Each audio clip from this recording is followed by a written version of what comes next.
Satu, duit lebur dalam pelaburan. Yang kedua, lebur dalam bisnes. Selama ni nak buat bisnes, tak ada modal. Jadi sekarang ni ada duit 500,000, gunalah 500,000 tu buat bisnes. Lebur habis dalam bisnes, tuan-puan. Kalau betul-betul nak kaya, tuan-puan, tak payah start 500,000. 500 dah cukup. Saya membina kekayaan hingga hari ini, tuan-puan. Saya nak cerita. Modal pertama saya RM400 tu. RM400, tuan-puan boleh tukar duit tu rolling. Boleh hit 1 juta. Mana-mana guru bisnes pun dia tak recommend tuan-puan start dengan 20,000. Tak ada, tuan-puan. Dia kata start dulu dengan modal kecil. Kalau Puan Anon dia sebut start dengan 2,000. Jangan lebih.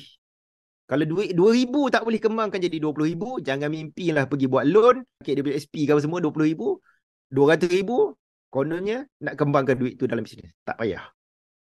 Sebab bisnes adalah skill kita nak kembangkan duit kecil jadi besar. Kalau duit kecil tak boleh kembang jadi besar, terus ambil duit besar, lebur dia. Sebab skill tak ada. Yang ketiga, orang pencen, tuan-puan, habis duit ni sebab nak tolong anak-anak. Kesian anak-anak susah.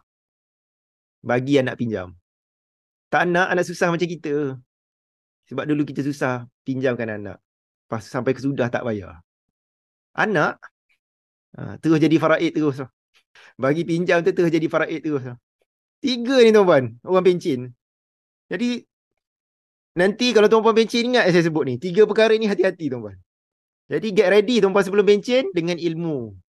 Supaya, tuan-puan, sebab gini, tuan-puan, miskin pada usia muda ini pengalaman.